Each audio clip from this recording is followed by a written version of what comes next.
Ya, bueno. La nefropatía lúpica. Siempre hablo a mis estudiantes de que hay dos enfermedades que no se las deseo ni a mi peor enemigo, porque un médico no puede desear que alguien sufra una enfermedad como castigo, aunque estos bloqueadores deberían tener lupus, aparte de coronavirus, y deberían tener sarna y cochinilla más, ¿no? Es la ira social que a veces uno no la puede contener.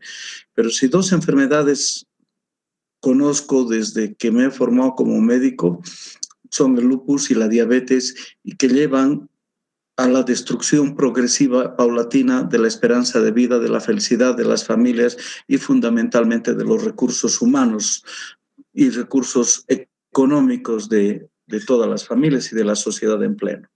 ¿Listo? El lupus es una enfermedad acuñada hace muy pocos años, prácticamente son 25 años que se han empezado a detectar las primeras manifestaciones.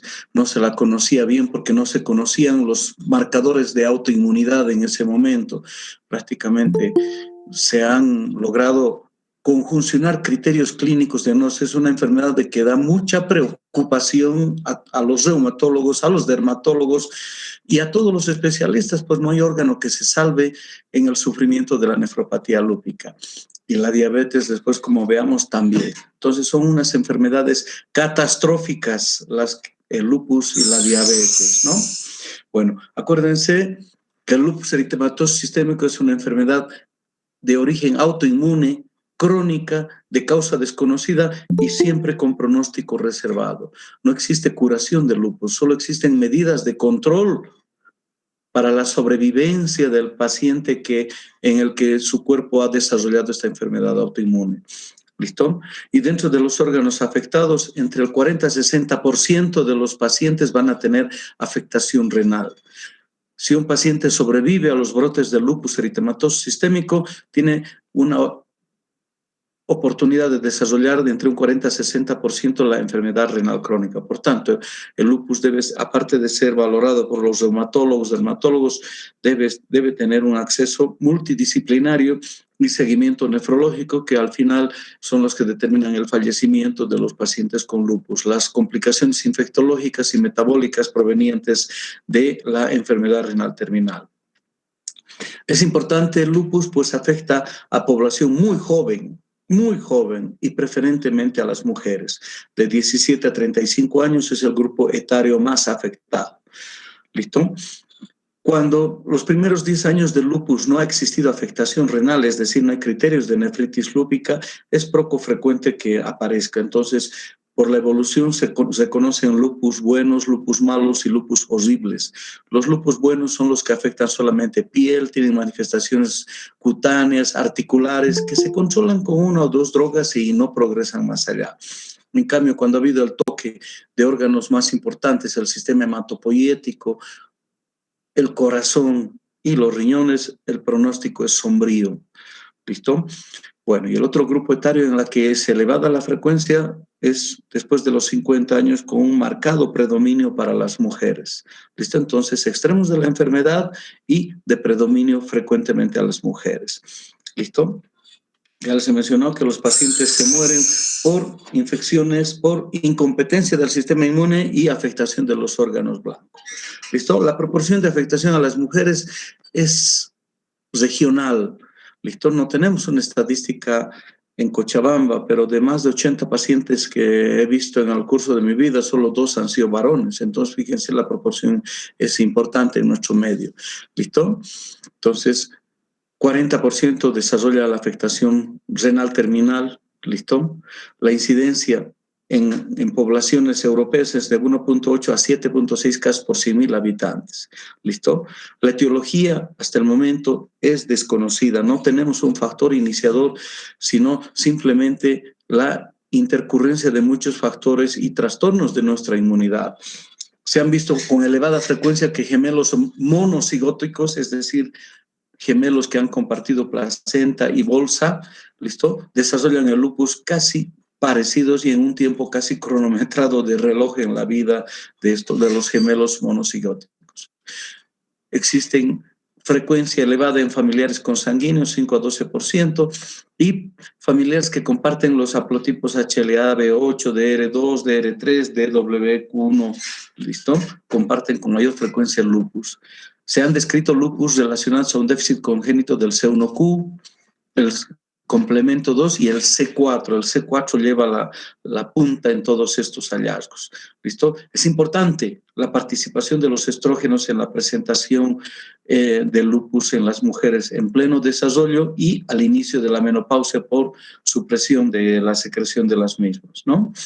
Se han detectado factores ambientales, la luz ultravioleta, factores raciales. Lamentablemente, los negros y los latinoamericanos tenemos una frecuencia muchísimo más alta que la población caucásica. ¿Listo? Se han detectado linfocitos B autorreactivos. Acuérdense que los linfocitos B son los que determinan lo propio de lo extraño, son los responsables de la tolerancia inmunológica, son los capaces de declarar la guerra a una proteína extraña, un virus, una bacteria, etcétera, ¿no? Y fruto de esta pérdida de tolerancia inmunológica existen complejos inmunes circulantes en la sangre que no deberían existirlos. Existen linfocitos B hiperreactivos que están produciendo autoanticuerpos. Linfocitos helper con fusión anómala que no reconocen lo propio extraño, ¿listo? Y presencia de proteínas nucleares libres circulantes en el plasma. Cuando una célula le llega el momento de la muerte, sucede una degradación genética ordenada y que no deja residuos, eso se llama apoptosis, ¿listo? Lamentablemente hay trastornos en la apoptosis celular y se liberan nucleosomas circulantes que son fuente de sensibilización y formación de anticuerpos.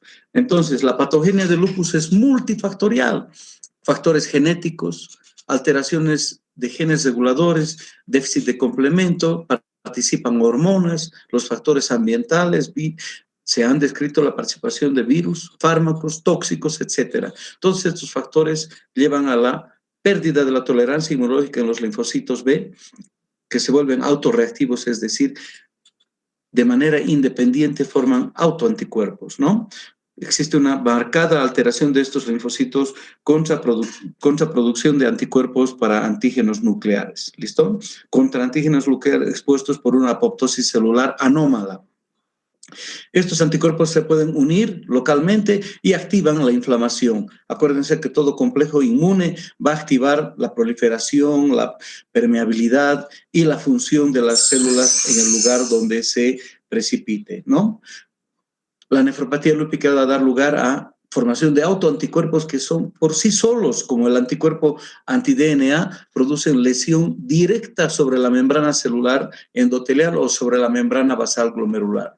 ¿Listo? Y al mismo tiempo los anticuerpos pueden depositarse sobre antígenos in situ y dando daño endotelial y capilar en la membrana basal.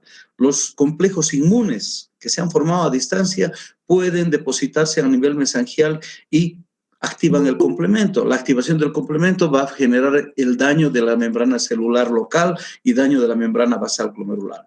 Por lo tanto, activan la inflamación y amplificación de inmigración de células. ¿Listo? Entonces, la apoptosis anómala va a exponer proteínas nucleares para la formación de autoanticuerpos. Esa es la fuente. Las lesiones que vamos a ver que caracterizan al lupus a nivel cutáneo, que son el eritema facial, se caracteriza por apoptosis de queratinocitos. Y los queratinocitos liberan sus ácidos nucleicos a la circulación y son fuente de formación de autoanticuerpos. ¿Listo? Lo mismo acontece en la afectación glomerular de la membrana basal glomerular, de la membrana endotelial y de las células tubulares.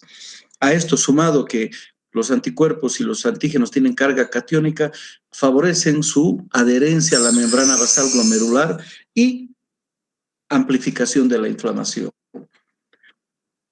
Los criterios de diagnóstico para el lupus eritematoso sistémico se basan fundamentalmente en criterios clínicos, en criterios laboratoriales y en criterios del estudio de la inmunidad. Sí, y cuando hablamos de nefropatía lúpica, agregamos los criterios de histopatología posterior a una biopsia renal. Se requieren más de 4 criterios clínicos o laboratoriales para diagnosticar el lupus eritematoso sistémico.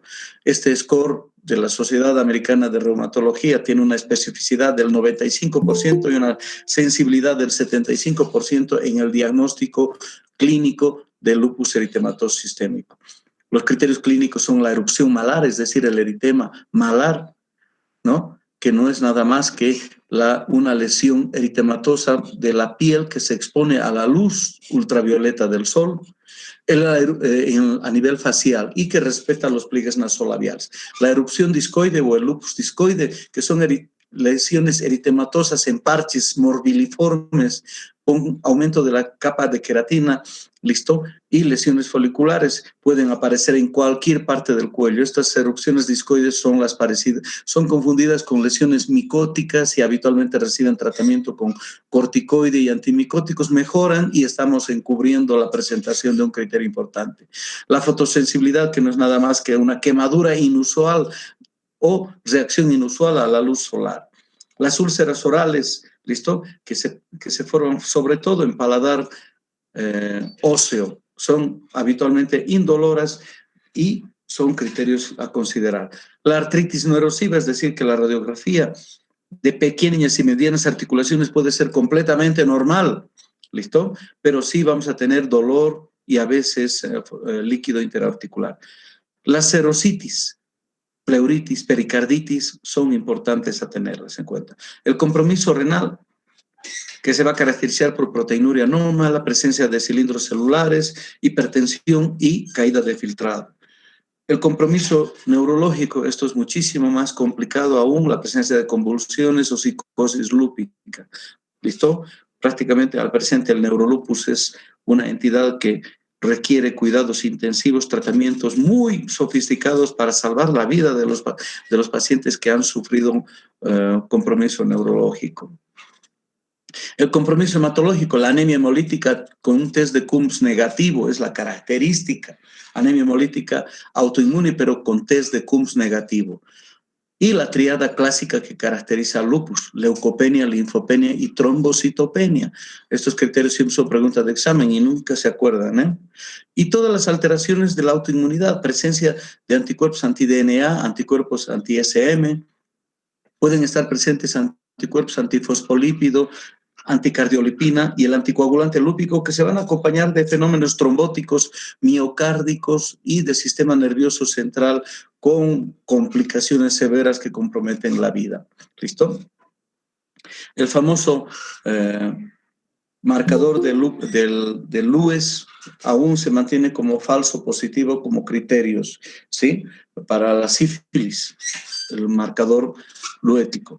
Los anticuerpos antinucleares pueden estar asociados, pero no anti-DNA. Los anticuerpos antinucleares pueden estar presentes y también se presentan de forma secundaria en el lupus. ¿Listo?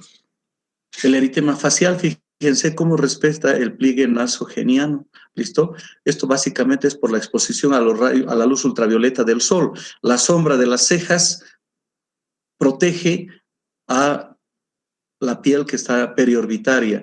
La sombra de las cejas protege los pliegues y por tanto no se observan.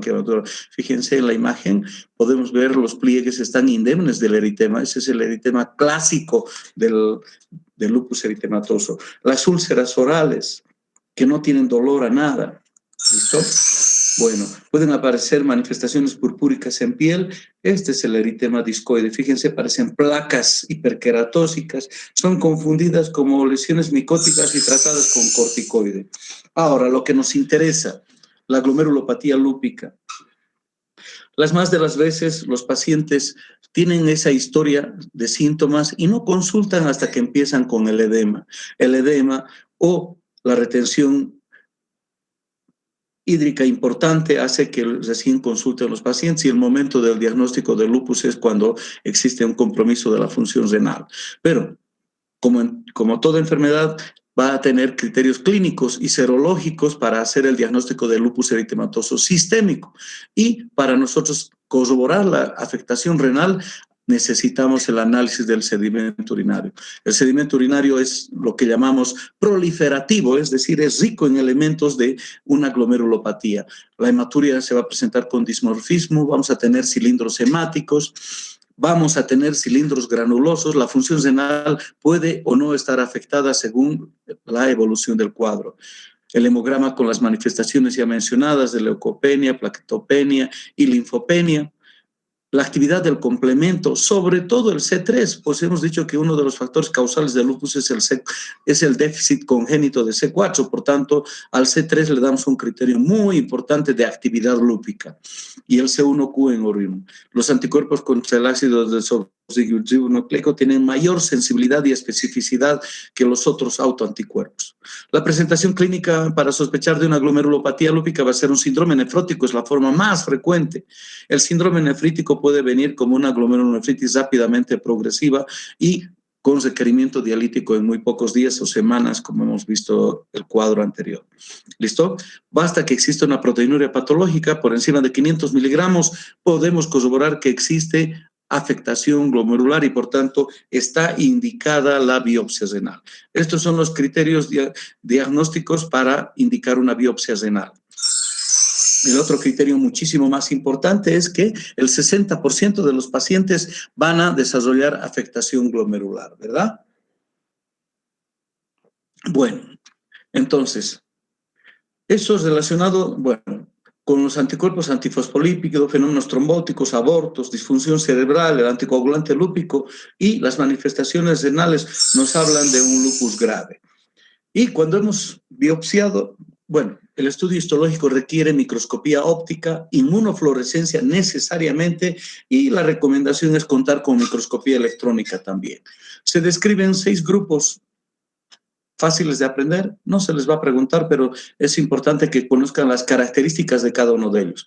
La clase 1 se llama cambios mínimos o cambios mesangiales mínimos, es casi una microscopía óptica completamente sana, pero sí la inmunofluorescencia va a ser positiva. La clase 2 es una mesangial, la clase 3 se llama focal, la clase 4, que es la más predominante, se llama difusa, la clase 5 la membranosa y la 6 es prácticamente una esclerosis terminal del lóbulo glomerular. ¿Listo? ¿Estamos viendo las imágenes, chicos, o hay alguna dificultad? Se ve, doctor. Bueno, me alegro. Bueno, es que están todos ahí tapados, callados. Bueno, la clase 1. Es una microscopía óptica, como ven en este ovillo glomerular, casi normal, pero sí se pueden detectar pequeños depósitos mesangiales, un incremento leve de la celularidad mesangial, leve. ¿Listo? No existen cambios de esclerosis ni depósitos de proteínas aún. La inmunoelectroforesis nos puede dar presencia de anticuerpos y complemento, pero muy tenues. La microscopía óptica parece normal en los ovillos glomerulares, ¿listo? Esa es la tipo 1, que también se llama cambios mínimos. La tipo 2 afecta al mesangio y como en este ovillo glomerular vemos aumento de la matriz mesangial y aumento de la celularidad. Fíjense, en este segmento glomerular se pueden contar muchos más núcleos mesangiales que un segmento que conserva las características normales. En este ovillo glomerular más grande predomina el aumento tenue de la matriz mesangial y la celularidad difusa de todas las células mesangiales. Acá la inmunofluorescencia para el complemento 3 es positiva y para el C1Q también. Existe discreta celularidad. El patrón de la inmunofluorescencia, patrón mesangial. ¿Listo? La glomerulopatía tipo 3 se llama focal porque afecta no a todos los glomérulos y en cada glomérulo afecta solamente un segmento, al igual que la esclerosis focal y segmentaria cuando vimos lesiones básicas, ¿verdad? Entonces, existen subclases, pero que no compete para el nivel de aprendizaje de ustedes. Simplemente la esclerosis, la glomerulonefritis proliferativa focal o tipo 3, afecta a menos de la mitad de los ovillos glomerulares y a un solo segmento del ovillo glomerular. Eso es importante. Fíjense abajo en la imagen, tenemos 2 ovillos glomerulares y vemos solamente la esclerosis y las adherencias a la capa parietal de Bowman de una parte de ella. Esto ya representa un signo de mal pronóstico. Acá vemos un ovillo de tamaño conservado, pero con esclerosis en más de un segmento. ¿Listo? Entonces, esa es la tipo 3 o glomerulonefritis proliferativa focal. La tipo 4 es la más frecuente de las lesiones y es la que donde empieza el peor pronóstico para nuestros pacientes renales. ¿Listo? Existe una proliferación global, pero acá la característica es ya que existen depósitos. Se producen depósitos de material fibrinoide, que son nada más que globulinas o complejos inmunes que se depositan en el espacio subendotelial y a veces mesangial. ¿Listo? Esto es lo que se llama necrosis fibrinoide y que precede a la atrofia glomerular. Si ustedes ven este ovillo glomerular grande, ya no se ven las luces de los capilares. Todo es matriz mesangial y acá hay una zona ya de esclerosis glomerular. ¿Listo? En este fragmento de glomérulo que ven, ¿listo? Vemos los depósitos de material fibrinoide. ¿Listo? En el espacio subendotelial, estas cosas rosadas enormes que se ven es el material de necrosis fibrinoide. ¿Listo? Pueden existir extracapilaridad. Fíjense acá en el espacio urinario hay aumento de celularidad, aunque no cumple el criterio de más de 2 células todavía, pero sí en más del 50% de ellos va a haber semilunas. Los depósitos inmunes determinan lo que se llaman asas de alambre. ¿Listo? La membrana endotelial está duplicada por depósitos de complejos inmunes. Obviamente que la inmunofluorescencia va a ser positiva y tiene un patrón mixto, tiene un patrón mesangial y un patrón lineal, porque los depósitos de inmunocomplejos son debajo del endotelio de los capilares glomerulares. La tipo 4 ya es una lesión casi terminal, ¿listo? Porque no va a haber recuperación por los depósitos que hay. Esta es una imagen de una clase 4, por tanto, proliferación difusa, aumento de matriz mesangial, pérdida de las luces capilares, ¿listo? Y la formación de los dobles contornos que se ven alrededor de algunas pequeñas luces, que no es nada más que depósitos de inmunocomplejos. Caramba, a ver. Ouch. A ver, tengo alguna dificultad. A ver, espérenme un segundito.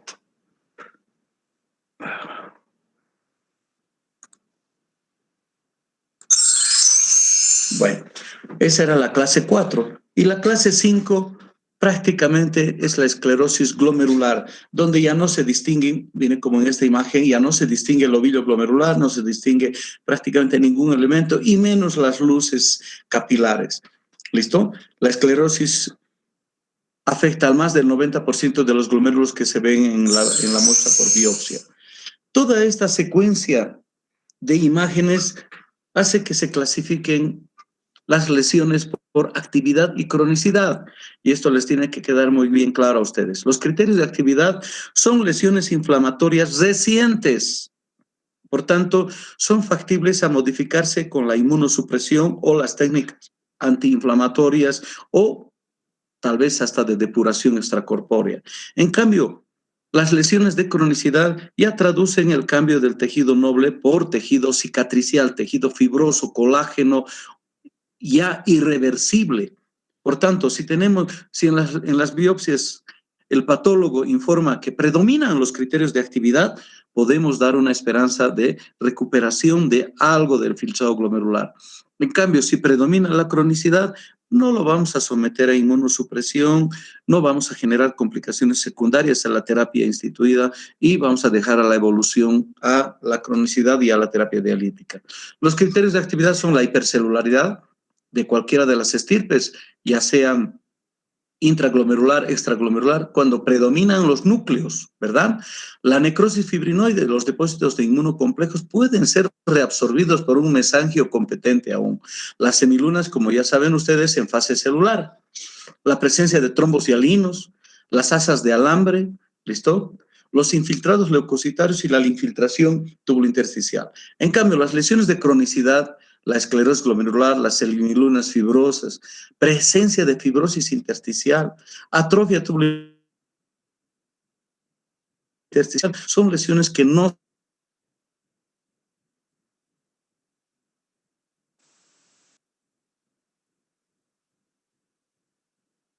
se van y por la actividad que tienen, solamente son pasibles a tratamiento.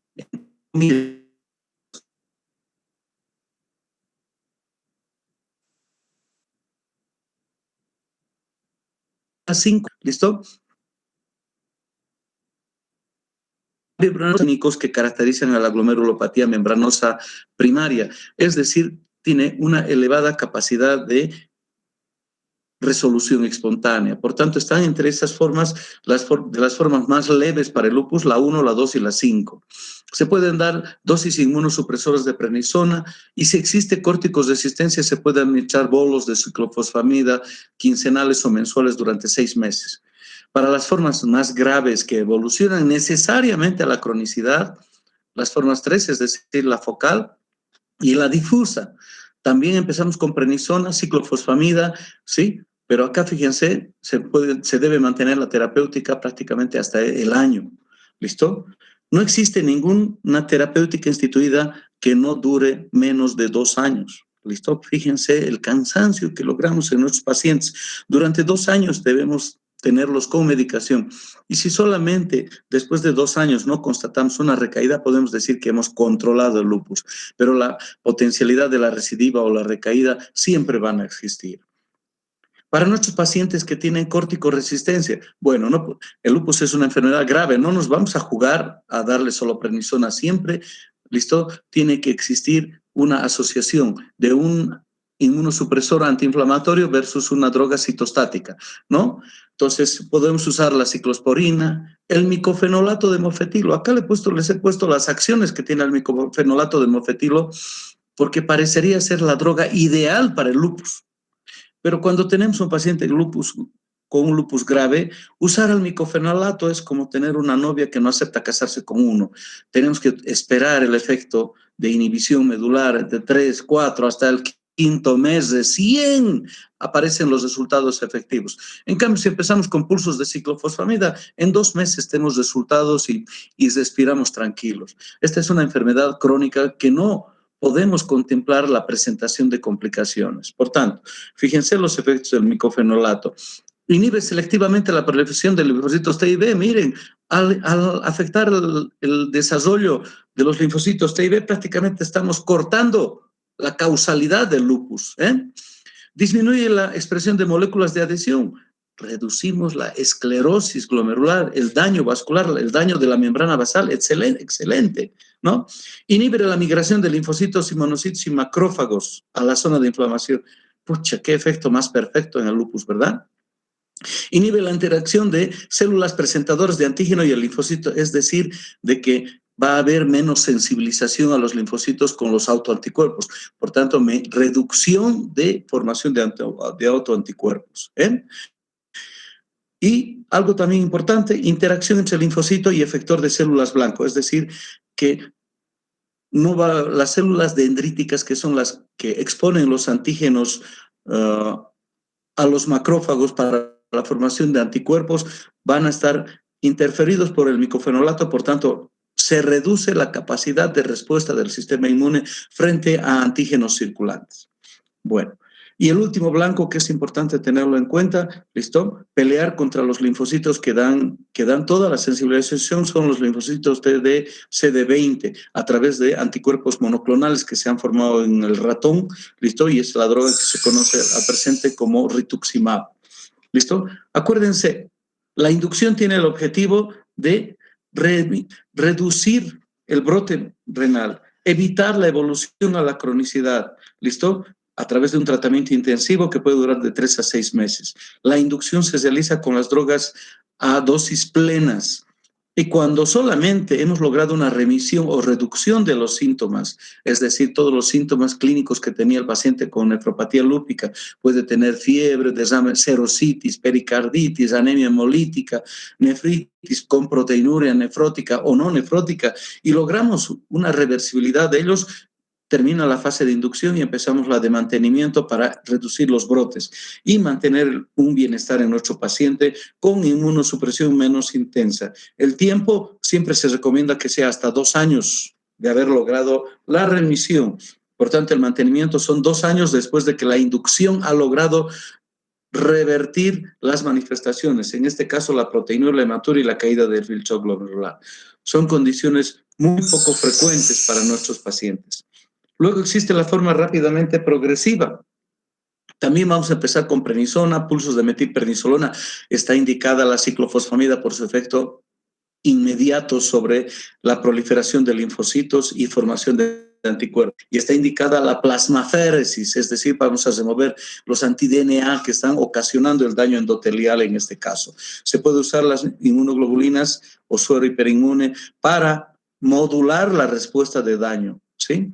Se usa la ciclosporina y el rituximab, ¿listo?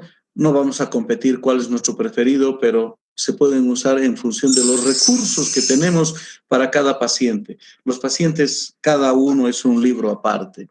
Luego está el tratamiento no inmunológico en la fase de mantenimiento. Los antimaláricos como la hidroxicloroquina, ya famosa por el efecto de evitar la introducción del coronavirus a los linfocitos y la salida de estos cuando se han multiplicado, bueno, también se le conoce como un efecto inmunomodulador en el lupus y disminuye las recaídas. ¿Listo? El único efecto secundario que tiene es la formación de cataratas, pero no he visto ni un solo paciente que tenga cataratas en más de 15 años de vigilancia a los pacientes. Luego están los bloqueantes del sistema renina-angiotensina, la proteinuria y evitar la angiogénesis y la fibrosis intersticial. Las ventajas de los hipolipemiantes, sobre todo los fibratos y las estatinas, van más allá de solo reducir la dislipidemia, sino también van allá a modular la respuesta inmunológica. Sobre todo las estatinas se han demostrado que tienen un efecto inmunomodulador, ¿no? Bueno. Luego se debe tratar la enfermedad ósea. Acuérdense que la prednisona el paciente va a tomar por prácticamente 2 años. La prednisona favorece la pérdida de calcio en la orina, ¿sí? Y por tanto hay que reponerlo para no desencadenar una enfermedad, la osteopenia o el hiperparatiroidismo secundario.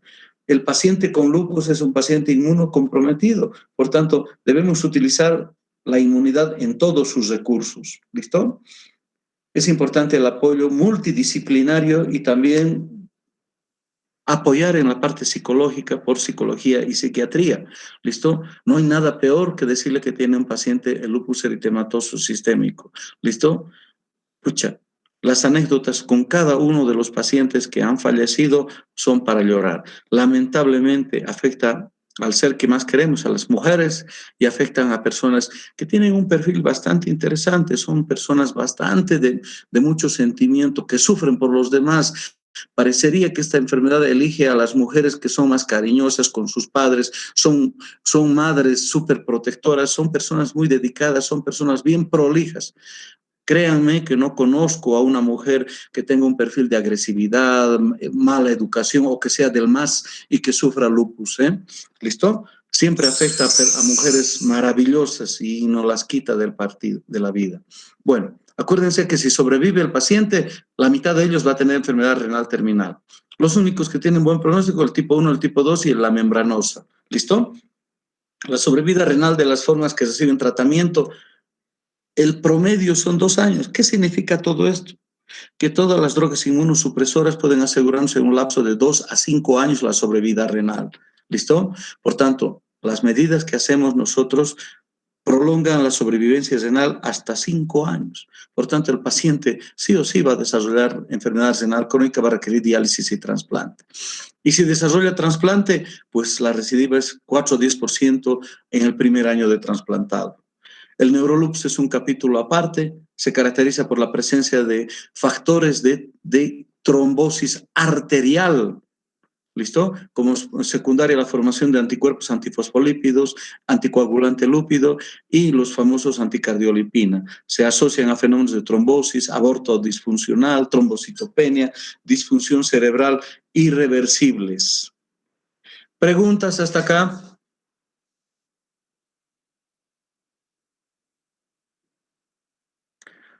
Oigan, ¿les ha afectado la prednisona?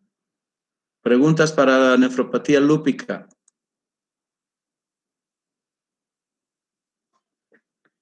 Meli. Bueno. Otra enfermedad catastrófica, pues es la diabetes. Y lamentablemente en nuestra sociedad no tenemos cifras, pero La prevalencia a nivel mundial está entre el 12 y 15%.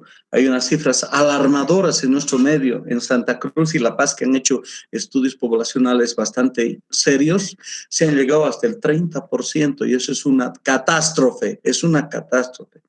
Bueno, allá en Santa Cruz comer las masitas son ricas, ¿listo? Si no comes pan en Santa Cruz, no sos camba, ¿no? Y en La Paz, si no comes ¿cómo se llama? El plato de chuño, papa, habas, aftati. ¿Alguien de La Paz está ahí? Bueno, ese plato es 100% hidratos de carbono, ¿no?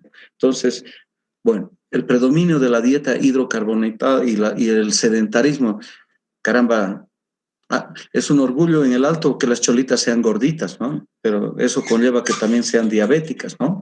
Bueno, la diabetes en el mundo es una preocupación del personal de salud, de las políticas de salud y de la economía mundial. ¿Listo? Cuando hacíamos consulta externa a mis alumnos, siempre les he jalado de las patas para decirles que si no entienden diabetes, si no entienden enfermedad renal crónica, pues estamos muy mal. Estamos viviendo un perfil a nivel mundial diferente al que era hace unos 15 o 20 años atrás. Antes eran las enfermedades infectocontagiosas. Se moría la gente de neumonía, tuberculosis, diarreíta.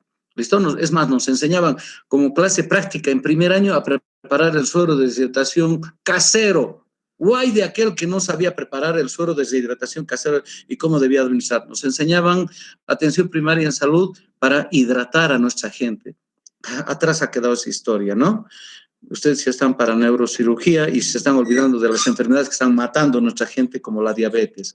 ¿Listo? Fíjense en la parte superior.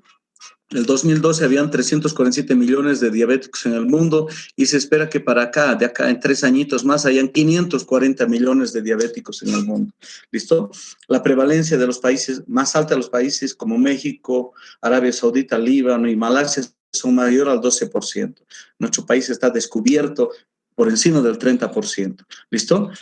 Lo que mata de la diabetes es el riesgo cardiovascular. 50% se mueren por enfermedad cardiovascular, 20% por insuficiencia renal, 50% padecen complicaciones neurológicas y metabólicas cutáneas, ¿no? Acuérdense, fíjense estas gráficas, el riesgo por muerte de una persona promedio que no tiene diabetes, ¿listo? Y se duplica prácticamente cuando tiene diabetes, ¿no?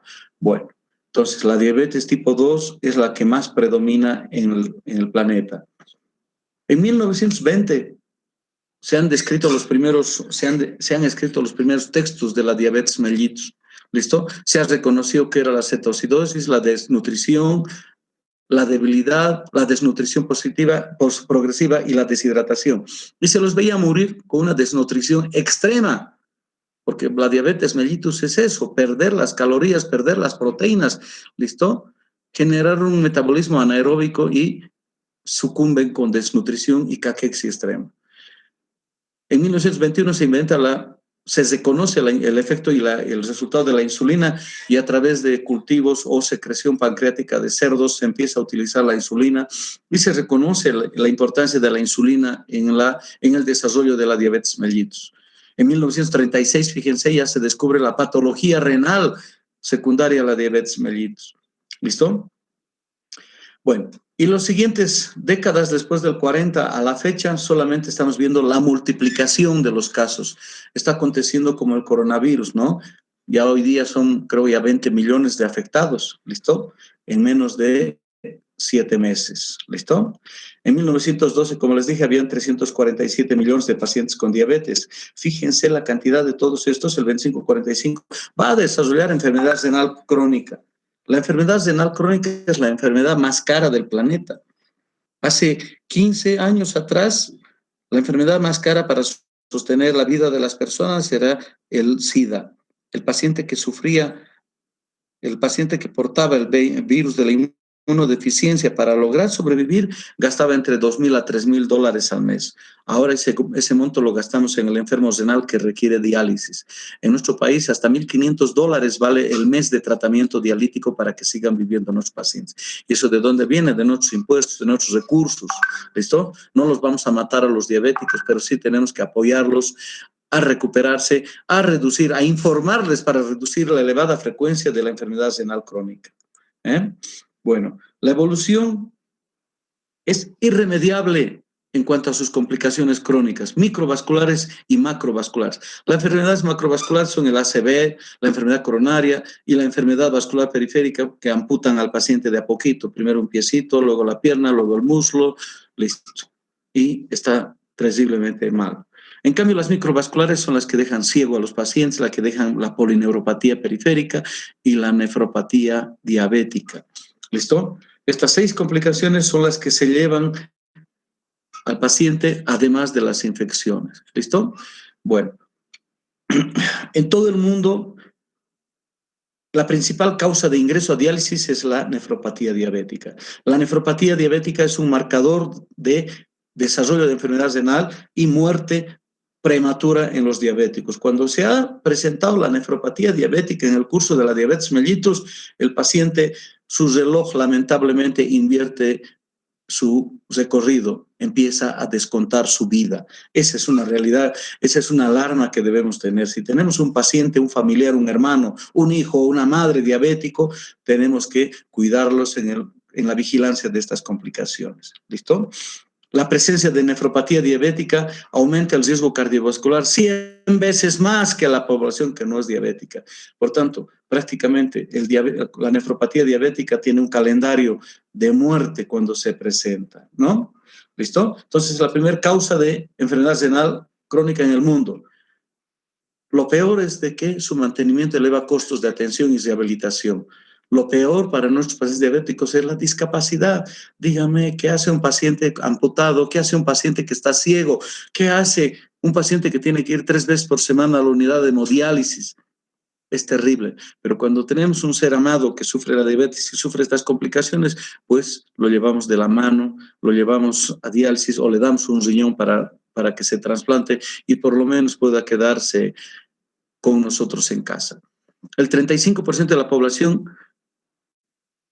que requiere diálisis y trasplante es un costo económico elevadísimo, ¿listo? Toda la población que está en diálisis y ha requerido trasplante, 35% de ellos son diabéticos, ¿no? Bueno, les había mencionado, este es un trabajo de prácticamente del siglo pasado. En el 98 la Sociedad de Endocrinología en La Paz hizo un seguimiento tremendo. Hicieron un estudio multicéntrico. En el Alto se encontró 2.7%, en La Paz 5.7%, en Cochabamba 9.2% y en Santa Cruz 10%. Ahora hay un estudio del 2008 en Santa Cruz en la que Santa Cruz se ha disparado hasta el 30% de su población económicamente activa. Acuérdense que no solo va la diabetes, va la obesidad, la hipertensión y la dislipidemia y el sedentarismo. Para el 2020 tenemos más de 10,000 pacientes en terapia dialítica en el país. En Cochabamba hay 1,300 pacientes. Entonces, piensen la magnitud de la afectación de la diabetes en la sociedad. ¿Listo? La anatomía patológica, pues fíjense, es desde 1936 y no hemos hecho nada por reducirla ni por evitarla. Las lesiones anatómicas básicas son engrosamiento de la membrana basal glomerular por depósito de albúmina, depósito de globulinas y depósito de inmunocomplejos. Va a existir expansión de la matriz mesangial, va a haber hialinización arteriolar, ¿listo? Los mecanismos de compensación, que entre ellos la hiperfiltración, van a dar lugar a fenómenos de esclerosis glomerular, reducción del calibre de las arteriolas, hipoperfusión y alteración del flujo renal. Y al final, la fibrosis glomerular con la muerte de la unidad glomerular, ¿no? Fíjense, las lesiones están descritas desde hace mucho tiempo. Para arriba tenemos un ovillo glomerular sano, acá tenemos tal vez una clase 4, como vamos a ver ahora la clasificación en la que existe proliferación mesangial, obliteración de las luces capilares, depósitos de material proteináceo, depósitos hialinos, como se ven acá en esta tinción de hematoxilina y eosina, y vean este ovillo glomerular. Ya no se distinguen las luces capilares, por tanto, esto es un glomérulo obsoleto, con lesiones de esclerosis, colapso de luces vasculares y reemplazo de la matriz mesangial. ¿Listo? Fíjense, acá es una lesión grosera con depósitos hialinos gigantes que prácticamente han reducido el tamaño del ovillo glomerular y ya es disfuncional este ovillo glomerular. ¿Listo? Siempre se habla de que en la diabetes hay un fenómeno de desbalance entre síntesis y degradación. ¿Por qué? Porque está alterado el metabolismo de hidratos de carbono y grasas por el déficit de insulina o la resistencia a la insulina. Por tanto, todas las células sucumben por la síntesis anómala de hidratos de carbono, catabolismo incompleto de ácidos grasos y proteínas, ¿listo? Porque se establece un estado de gluconeogénesis. La célula necesita glucosa para trabajar, pero la glucosa se queda afuera de la célula porque no hay suficiente insulina o hay receptores de insulina insuficientes. Por tanto, la insulina no entra con la glucosa dentro de la célula y dentro de la célula se produce un metabolismo alterno que va a dar lugar a la formación de detritus y restos que van a terminar con la apoptosis celular. ¿Listo? Se van a acumular estos productos metabólicos que se llaman productos finales de la glucosilación o AGEs, ¿no? Y concomitantemente hay depósitos de proteínas, albúmina, fibrina, inmunoglobulinas, productos de degradación plaquetaria, etcétera, ¿no? La fisiopatología, aunque parezca jocoso, pero es real. La diabetes hasta ahora no tiene una fisiopatología franca, muchas vías metabólicas. Es un sistema complejo entenderlo. Hasta ahora no se ha escrito la última palabra en la diabetes mellitus y fíjense las implicancias que tiene a nivel del planeta Tierra. Hasta ahora no tenemos tratamiento. ¿Listo? Tanto se trabaja, pero hasta ahora no entendemos bien las vías de daño celular y la muerte que se produce. ¿Listo? Es fácil reconocer cómo se va muriendo de a poco un diabético. Nada más si tienen un familiar, pónganle a alguien que no es diabético de la misma edad de su paciente y se van a dar cuenta el deterioro que sufre el diabético desde el día en que se ha diagnosticado la diabetes mellitus. ¿Listo? Sufrir de esta maldita enfermedad significa tener bastantes valores de vida, bastantes valores de profesión, bastantes valores de motivación de vida para llevar la educación, el control de la dieta, el control de la medicación y aceptar las complicaciones que aparecen en el camino de la diabetes. ¿Listo? Hasta ahora no tenemos una visión y evidencia científica integrada. ¿Listo? Existen varias vías que explican los cambios, los mecanismos que permiten explicar los daños que se producen. Todos son vías fragmentadas, ¿listo? Pero se reconocen tres vías, la teoría metabólica, la teoría genética y la teoría hemodinámica, que son las que mejor se han estudiado en estos últimos años, ¿listo? Fundamental para el desarrollo de la nefropatía diabética es la exposición prolongada al medio diabético. ¿Qué significa esto? Que todos nuestros metabolitos y nuestras vías metabólicas están en medio de hiperglucémico, ¿listo? ¿Qué hace la glucosa en incremento en estas vías metabólicas? Va a generar mayor formación de productos finales de glucosilación. Ya vamos a ver luego en qué consiste la glucosilación. ¿Listo? Bueno, por tanto, la exposición al medio diabético es el principal mecanismo inicial de la nefropatía diabética y de las complicaciones. Importante el tiempo de evolución, es decir, los cambios empiezan desde el día que se diagnostica la enfermedad, ¿listo? Y acá ustedes tienen que discernir dos tipos de diabetes. El diabético tipo 1, que es el insulino requiriente, se diagnostica pues, el día que se le acabó el páncreas y no produce insulina y el paciente hace cetoacidosis, hace un cuadro de deshidratación o tiene un cuadro de sepsis relacionada y se diagnostica la diabetes tipo 1. No se puede vivir con la diabetes tipo 1. En pocos días se muere, por tanto el diagnóstico es concomitante a la presentación. En cambio, la diabetes tipo 2, ¿listo? En la que hay reducción de los receptores de insulina o resistencia a la insulina, es el paciente que tiene poliuria, polidipsia y que compensa bien estas manifestaciones tomando agua y comiendo, pero sí se produce un adelgazamiento. Son los gorditos felices que van perdiendo peso sin darse cuenta. Pueden pasar 15, 20 años y solo diagnosticarse a veces con la presentación de la insuficiencia renal. ¿Listo? El tiempo en la que son diabéticos nunca se puede determinar. Solo Dios sabe cuándo empezó la diabetes tipo 2 en el que tiene resistencia a la insulina o tiene receptores de insulina reducidos. ¿Listo?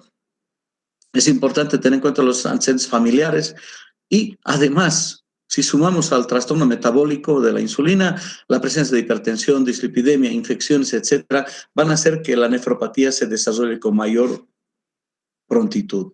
¿Listo? Entonces, Hay varias explicaciones, pero nada más podemos asumir que son la interacción de factores metabólicos, hemodinámicos, hormonales, vías de comunicación intracelular. Hay lindos trabajos para tener en cuenta que se han relacionado a grupos genéticos el engrosamiento de la membrana basal glomerular, ¿listo?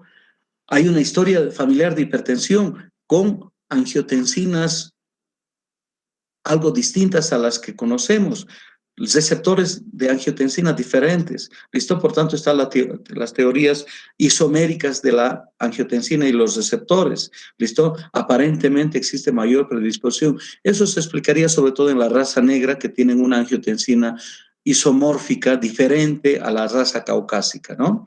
¿Listo? Y la presencia de algún componente genético, por ejemplo, la presencia del alelo GB3825 que está en estudio actualmente, que intervienen en los receptores de cotransporte sodio-hidrogeniones. Todavía no se tienen resultados claros, ¿no? Bueno, la nefropatía diabética va a ser la sumatoria de todos estos factores relacionados con la hiperglucemia. Los procesos bioquímicos y físicos que se alteran a nivel de los tejidos, ¿listo? Ustedes tienen que entender que la diabetes afecta el principal órgano, al órgano que en silencio ni siquiera lo tomamos en cuenta. El órgano más importante de la vida se llama endotelio. ¿Listo? Entonces, ustedes están acostumbrados a ver corazón, riñones, médula ósea, pero el endotelio es el órgano más importante, porque es el órgano que tolera estos cambios metabólicos, tolera los procesos de oxidación, reducción.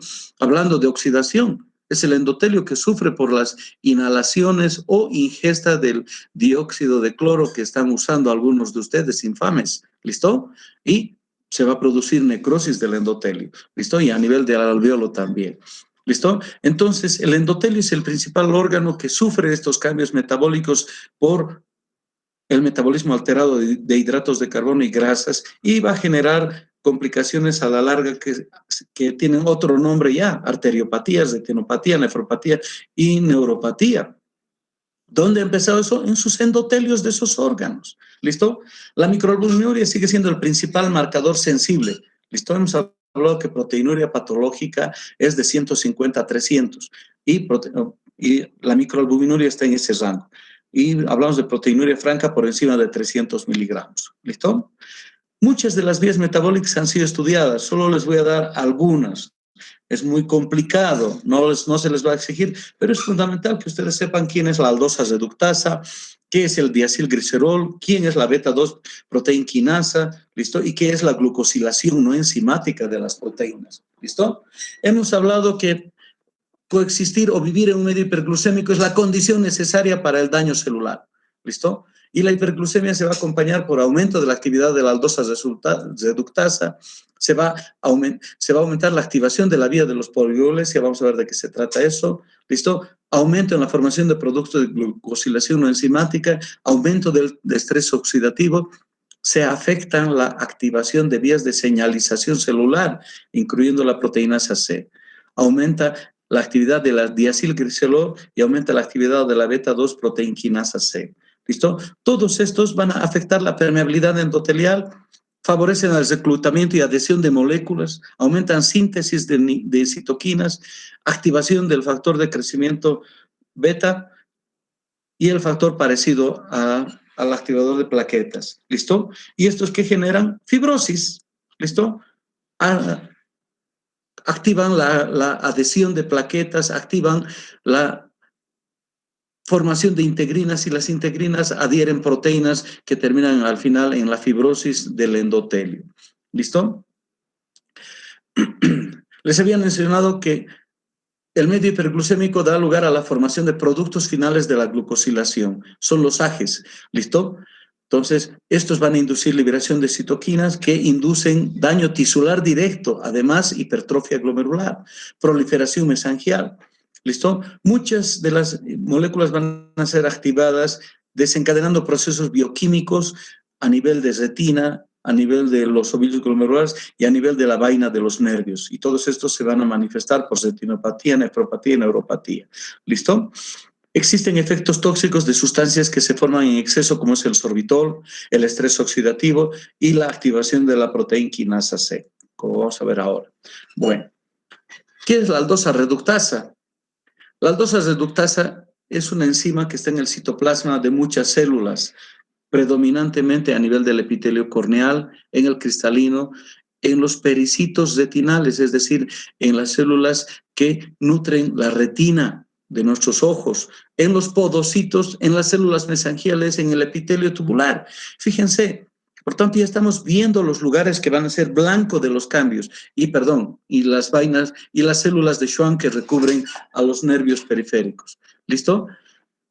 Habitualmente en personas normales la actividad de la aldosa reductasa está inactiva, pero ¿para qué sirve la aldosa reductasa? Cuando estamos expuestos a un medio hiperglucémico, hace que la glucosa se transforme en sorbitol, ¿listo? Para que no cambie la osmolaridad intracelular, ¿listo? Entonces, la hiperglucemia activa una producción creciente de sorbitol, ¿listo? La aldosa reductasa tiene un daño innato que incrementa la lesión del endotelio y la lesión de las células por la activación de la proteína quinasa, como vamos a ver luego. ¿Listo? Ahora, ¿qué pasa con este aumento de sorbitol citosólico a nivel de la córnea, el cristalino, a nivel de los podocitos y las células mesangiales? Va a aumentar la presión osmótica intracelular, ¿listo? Y va a generar cambios osmolares que van a terminar con la muerte de estas células. Por tanto, la acumulación exagerada del sorbitol va a ser el principio de daño de esas células que tienen predominio de aldosa reductasa. ¿Qué hace el sorbitol? Además de producir el daño osmótico, ¿listo? Bloquea la bomba sodio-mioinositol. Por tanto, el mioinositol no se mete dentro de la célula, ¿listo? Se produce depresión de mioinositol intracitoplasmático, ¿listo? Y va a generar edema por su capacidad osmótica, ¿listo? Bueno, la aldosa reductasa no solo produce daño celular por la osmolaridad y su presencia, sino que aumenta el daño por la activación de la proteína quinasa C. Hemos visto que la proteína quinasa C reduce el mioinositol intracitoplasmático y va a producir un daño osmolar en las células. ¿Listo? Actualmente en las nuevas terapias contra la diabetes y sobre todo contra la retinopatía y también pensando en la nefropatía diabética, se está actuando en su inhibición de su función. Hay drogas como el sorbinil, el tolrestat y el ponalrestat que inhiben a la acción de la aldosa reductasa y la retinopatía tiene una mejoría y además de la neuropatía diabética, ¿no? Bueno, seguimos con el sorbitol. Bueno, la depresión del mioinositol secundaria al aumento del sorbitol va a producir una pérdida de la integridad funcional de la célula, ¿listo? Por tanto, va a haber un daño directo osmolar en las células endoteliales, glomerulares y tubulares, y por tanto va a generar muerte celular, apoptosis, ¿listo? Acá aparece el diacilglicerol, ¿listo? Que inhibida por la bomba sodio-mioinositol va a frenar la acción de la ATPasa sodio-potasio de las fibras nerviosas y va a generar la neuropatía diabética, ¿listo? El consumo de nicotina, adenín, difosfo aumenta el estrés oxidativo, agrava la retinopatía y la nefropatía por efecto directo de la proteína quinasa C. Bueno, son vías muy complicadas para mencionarlas. ¿Listo? ¿Listo? La proteína quinasa C es una enzima capaz de fosforilar. ¿Qué significa fosforilar? Degradar proteínas que son responsables de las señales intracelulares. Por tanto, va a predisponer a la apoptosis celular. ¿Listo? Se pierde la comunicación de contractibilidad, de flujo, de proliferación y de permeabilidad vascular. ¿Listo?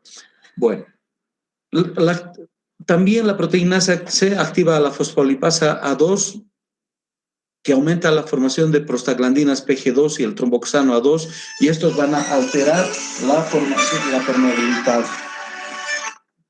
de la proteína, de las prostaglandinas. ¿Listo?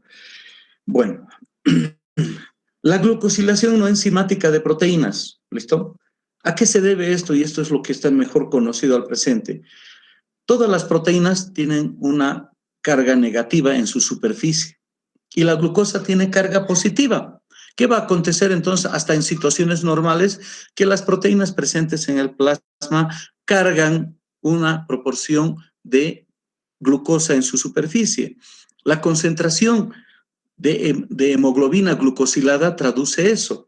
La hemoglobina glucosilada no es nada más que la hemoglobina de los glóbulos rojos que carga hasta un 5% en condiciones de normoglucemia a la glucosa. Pero en situaciones de hiperglucemia, la concentración de la hemoglobina, que es una proteína, va a subir hasta el 15%. Y eso traduce un nivel de glucosa en ese momento. ¿Listo? Pedimos ese control de hemoglobina glucosilada para saber ¿qué niveles ha manejado el paciente en los últimos 120 días? 120 días porque es el tiempo que vive el glóbulo rojo, ¿verdad? ¿Listo? Entonces, responde a la sobrevida del glóbulo rojo. Entonces, si el glóbulo rojo ha estado expuesto a 400 o a 500 de glucosa sanguínea, la hemoglobina va a estar saturada en un máximo que es el 15%. En cambio, si el paciente diabético se ha portado bien, usa su insulina, sus tabletas, ¿listo? La hemoglobina glucosilada estará cercana al 5%. ¿Listo? Estas uniones en condiciones normales son uniones electroquímicas, es decir, por diferente carga. Pero cuando la persistencia del medio es hiperglucémico, ya no es solo electroquímica, se produce una unión covalente, es decir, que se ponen puentes de doble unión, habitualmente relacionados al fósforo, ¿listo? Hacen que esta unión sea irreversible. ¿Listo? Muchas proteínas unidas a glucosa con uniones covalentes forman lo que se llama una base de Schiff. ¿Listo? Y estos van a ser depositados en el intersticio, van a sufrir cierta degradación o acumulación y se llaman los cuerpos de Amadori. ¿Listo? Lamentablemente, una proteína que tiene una vía de catabolismo específico no va a sufrir la degradación que sufre normalmente. Por tanto, se va a depositar a nivel endotelial y a nivel mesangial, que es donde va a producir el daño en nuestros ovillos glomerulares. A nivel endotelial va a dar lugar a la formación de ajes, por tanto, va a producirse fibrosis, depósito de material de tejido conectivo, y a nivel del mesangio va a inducir migración de polimorfonucleares, macrófagos, linfocitos, que van a aumentar la producción de matriz mesangial, proliferación mesangial, y es el principio del fin de nuestro ovillo glomerular, ¿no? Por tanto, la glucosilación no enzimática de las proteínas hacen que su degradación proteolítica sea resistente, por tanto, se acumulan en el intersticio y en el endotelio, ¿no? Toda esta situación de depósito y los productos de Amadori liberan radicales libres, y los radicales libres van a generar fibrosis, ¿verdad? ¿Listo? Los ajes activan receptores de monocitos y macrófagos, células endoteliales, y van a inducir la proliferación que les dije a nivel mesangial y a nivel endotelial. ¿Listo? Y al mismo tiempo se activa el sistema inmune endotelial y vascular, produciendo proliferación de las células que conservan la capacidad de reproducirse, que son las células endoteliales, mesangiales y los podocitos. ¿Listo? Bueno, esta es la cadena de eventos que va a dar lugar a la destrucción del mesangio, del endotelio y de la membrana basal glomerular. Los factores hemodinámicos. Si a esto se suma la presencia de hipertensión arterial, pues ya tenemos otro factor más. La hipertensión, ¿qué genera? El mayor tono de la capa muscular de las arterias va a generar estrés mecánico, es decir, que el gasto cardíaco, que es normal, va a tener que pasar por arterias más rígidas y reducidas en su luz. Y esto genera aumento de presión, estiramiento celular que va a modificar su metabolismo, se va a engrosar la capa muscular y se van a poner rígidas las células endoteliales y se va a producir la esclerosis, ¿verdad? ¿Listo? Entonces, estos mismos mecanismos se van a ver a nivel de las células glomerulares.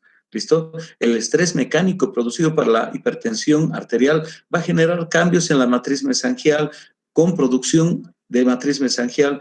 Va a haber factores de estimulación de crecimiento de las células mesangiales. ¿Listo? Y al mismo tiempo, si hay reducción de flujo sanguíneo, se va a producir hipoxia. La hipoxia induce producción de interleuquinas que producen fibrosis, la 1, la 8, y el factor de crecimiento de plaquetas, ¿no?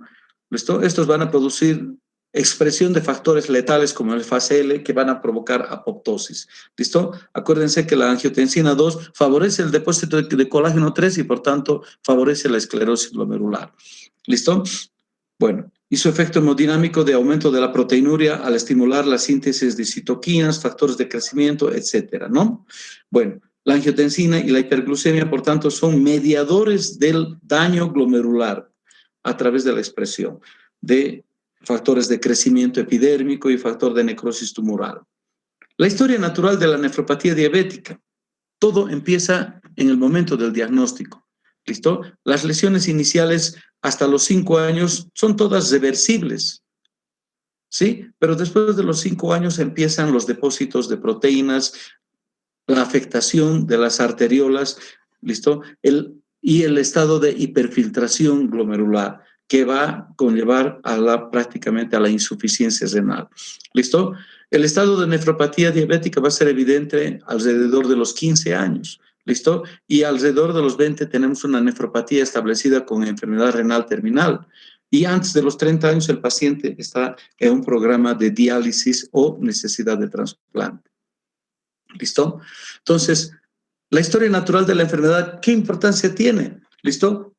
Saber que perdemos los años que son importantes para modificar la evolución del daño renal y que son desde el momento del diagnóstico y antes de los 15 años. Porque después diagnosticar nefropatía diabética lo hace cualquier profesional o cualquier técnico.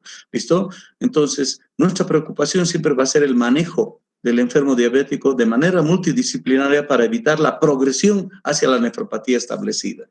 ¿Listo? Entonces, el estadio 1, que es la etapa normoalbuminémica desde el diagnóstico hasta los 2 años, se caracteriza por aumento del tamaño de los glomérulos. ¿Listo? ¿Por qué va a aumentar el tamaño del ovillo glomerular? Por los cambios osmolares que se producen secundarios a la hiperglucemia. ¿Listo? El tener hiperglucemia significa un desbalance de agua hacia el intravascular y en detrimento del intracelular. Si con glucosa de menos de 100 miligramos tenemos una osmolaridad plasmática de 685 miliosmoles, al duplicarse la glucosa va a llegar a 700 miliosmoles. ¿Listo? Y al haber aumento de la osmolaridad plasmática, el flujo de agua va a ser hacia el intravascular. Por tanto, tenemos un estado, entre comillas, de hipervolemia relativa por la hiperglucemia. Este mismo fenómeno hace que el ovillo glomerular se hinche, pues tenga un volumen por hiperhidratación del intravascular.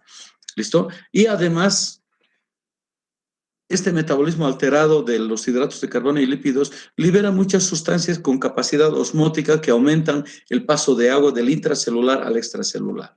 ¿Listo? Bueno, entonces existe un aumento del volumen glomerular por el estado y además la hiperfiltración. ¿Listo? Esto es reversible completamente con el control de la glucemia y el control de la presión arterial. Entonces, los primeros años del diabético son potencialmente reversibles. La etapa 2, ya existe lesión renal, pero no existen síntomas clínicos. Y esto es lo peor. Esto es como la fase de incubación del COVID en nuestro medio al presente. No tenemos ningún criterio para decir COVID positivo o negativo, ¿verdad?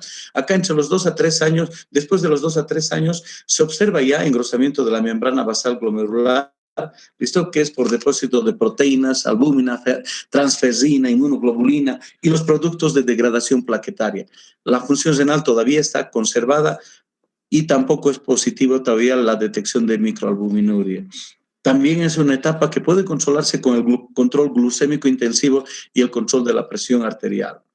La fase 3, la clásica etapa de oro de la nefropatía diabética o nefropatía incipiente.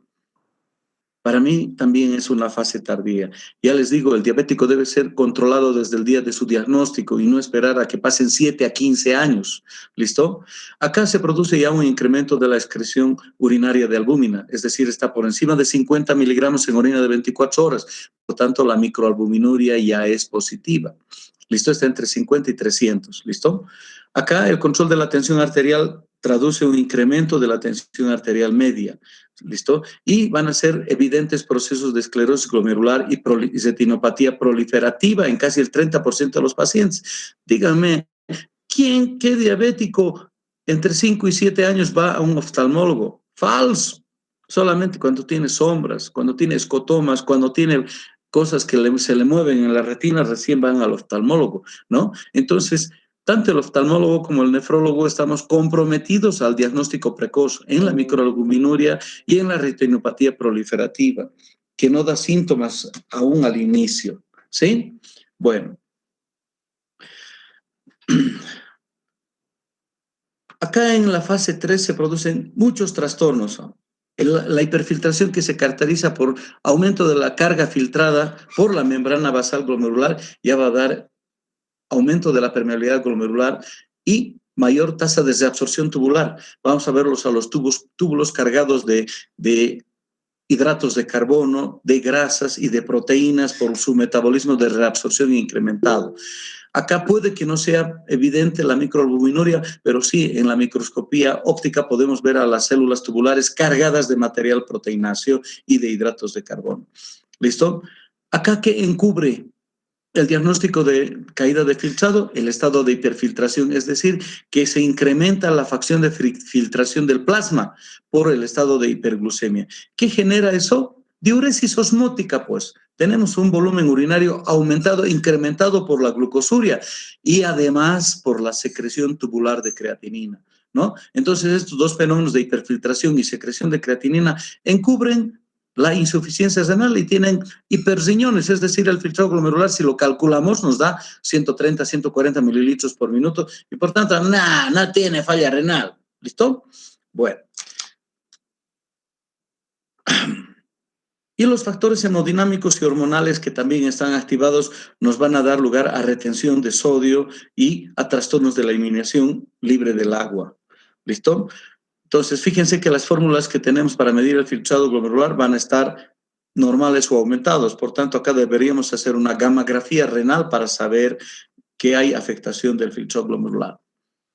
El estadio 4, pues es el principio del final ya. ¿Listo? Es el síndrome clínico establecido de nefropatía diabética en la que la proteinuria está por encima de 300 miligramos en 24 horas, hay reducción de la tasa de filtrado, hay hipertensión y retinopatía. ¿Listo? Bueno, entonces estos 4 criterios ya hablan de un estadio avanzado, de una enfermedad ya establecida.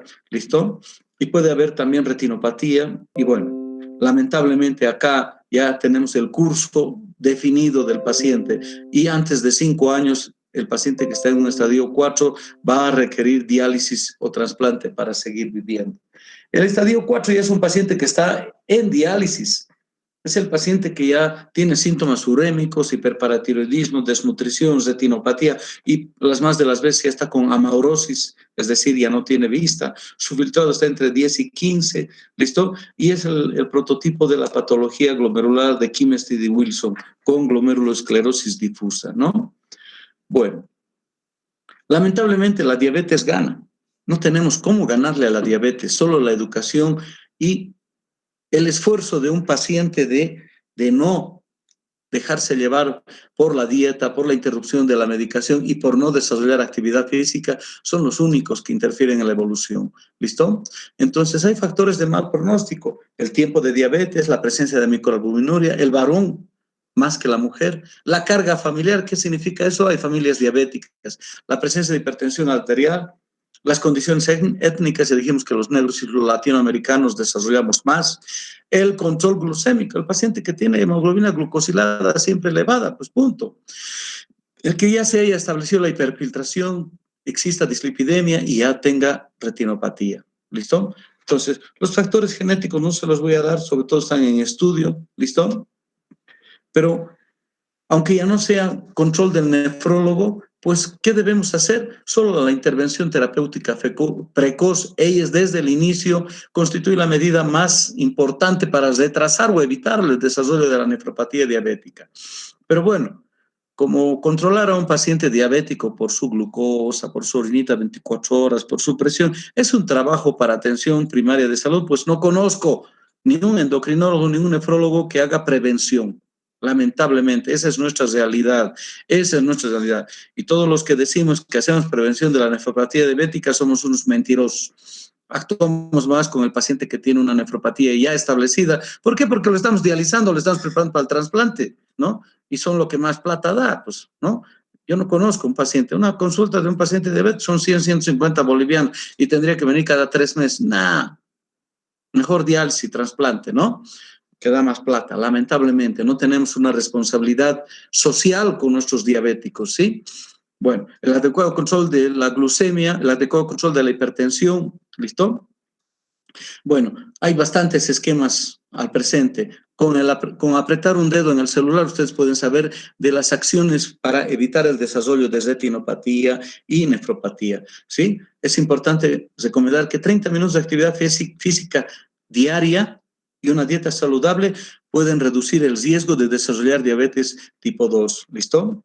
Acuérdense que la diabetes tipo 1, que es déficit de insulina, no puede prevenirse, solo la 2, ¿no ven? Tener un control glucémico estricto, lograr una hemoglobina glucosilada inferior al 7%, ¿listo? Bueno, puede reducir las complicaciones hasta un 70%.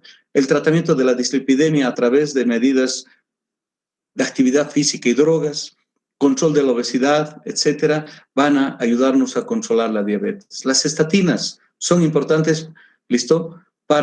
Deben ajustarse cuando existe insuficiencia renal o disminuir al 50%, pero siempre son beneficiosas para el enfermo renal. Los fibratos en caso de hipertrigliceridemia, bueno, están indicados, ¿listo? Siempre para evitar los efectos secundarios de las estatinas y fibratos, empezar con dosis bajas y incrementar las dosis. El control de la hipertensión arterial es necesario. Hemos visto que por los factores mecánicos generan daño vascular y glomerular. La presión debe estar por inferior a 130/80. ¿Listo? Bueno, la administración de antihipertensivos en etapa, aún no existe hipertensión arterial en etapa de microalbuminuria, cambia el pronóstico, ¿sí? Existen estudios en los que el control de la microalbuminuria retrasa el desarrollo de la nefropatía diabética. El uso de IECA y ARA2 con esquemas mencionados en las otras glomerulopatías tienen el efecto que se llama renoprotector. Listo. Eso asociado al uso de una estatina aparentemente mejoraría por muchos años el desarrollo de la nefropatía diabética. ¿Listo? Bueno.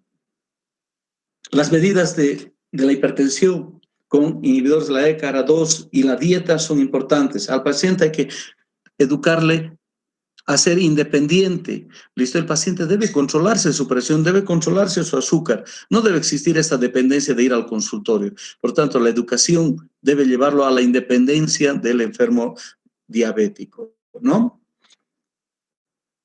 Bueno, no les voy a complicar más esto. Bueno.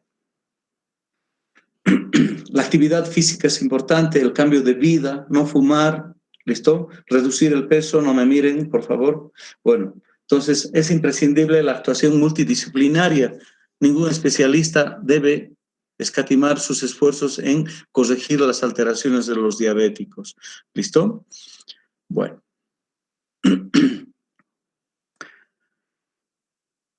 Es necesario educar a los pacientes para que tengan su propio control.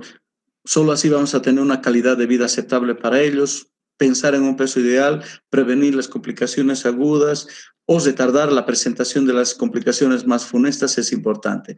La educación en salud es el recurso más importante que tenemos al presente, ¿no? Practicar la prevención primaria, corregir la obesidad, capacitar al personal de salud, a la familia. ¿Listo? Acuérdense que tener un diabético no solo afecta al enfermo, afecta a toda la familia. En solidaridad, cuando existe un diabético en un hogar, toda la familia no debería consumir azúcar, pan ni fideo. ¿Listo? Bueno, entonces hay muchas medidas para aplicarlas con esta pinche enfermedad. Preguntas, jóvenes. Hola. Preguntas.